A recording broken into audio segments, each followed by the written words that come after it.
I was supposed to watch Avatar last night, but there was unfortunately this big storm coming through, and I was like, you know what? I don't want to drive super far and, possibly get in an accident. So I was like, I choose life. And so I was like, you know what?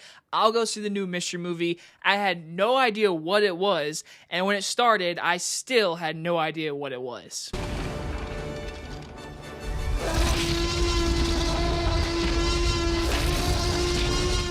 100 Nights of Hero stars Micah Monroe and is about when a charming house guest arrives at a remote castle, the dynamic between a neglectful husband and innocent bride and their devoted maid is thrown into chaos. From director Julia Jackman, which I have not seen any of her previous work, we're talking the brand new movie 100 Nights of Hero.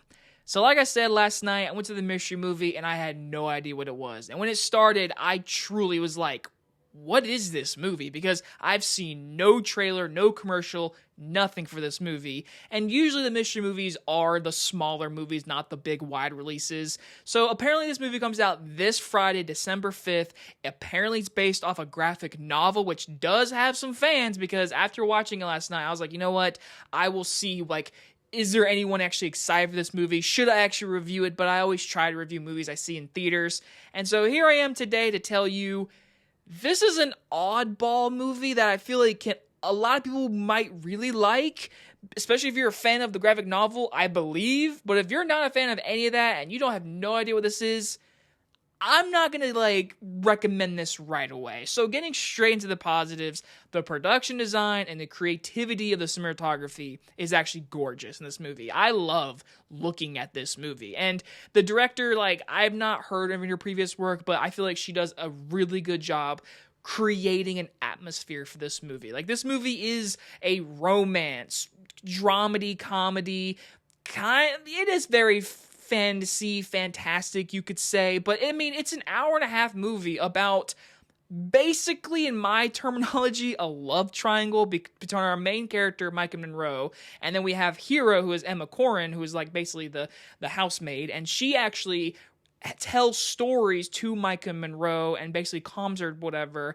because she is in a castle and a woman in this century that basically can't work, can't tell stories, can't write because it's seen as witchcraft, which all of those dynamics in the story made it intriguing. And so once this new guy shows up to the castle, this love begins between him, and there's interesting things about him. Where is he from? How he's affecting them. And then obviously the deeper meaning of this movie, without getting into spoilers, I saw a trailer for a little bit, so it's kind of hinted at that Micah Monroe's character, Cherry, is in love and has that the small elements of a queer story with the character of Hero, Emma Corrin.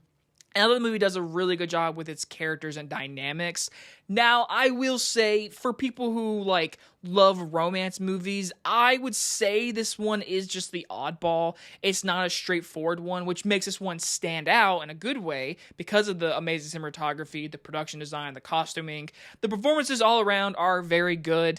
I had no idea that Charlie XCX was going to be in this movie. She's a very small role, very small role. Richie D. Grant's got a small role, but this is Mike Monroe, Emma Corrin, and I don't even know how to say the guy's name, but those are your three main characters, basically. And so what the movie delivers in its story is quirky at first, and it feels like it's something unique, but by the end of the movie, it totally felt like an oddball movie. It felt like a movie that was you know what? I appreciate the one watch, but it's a movie with really good everything production value, but at the end of the day, the story, having that hinting meanings of women in this century, having the queer little love story in the movie, all that stuff is very well told and very well done in my opinion.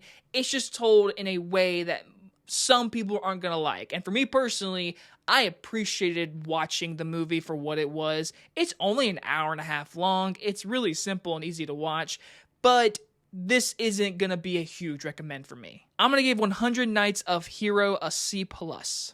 And I will say, the beginning of the movie is a lot more funny. By the end of it, it's very dramatic and love and everything that, a lot of people are gonna like. So if you've heard of this movie, are you gonna go see it? Have you read the graphic novel? Are you gonna go see it this Friday? If you do, let me know what you think, because This was just a movie, like, I had no idea what it was. It's not even playing anywhere near me this week. So I wasn't going to be able to see this movie without the mystery movie. So add another list of the movies I've seen in December. So there you go. Anyway, guys, you guys enjoy this movie review. I'll see you guys on the next one. Bye, everybody.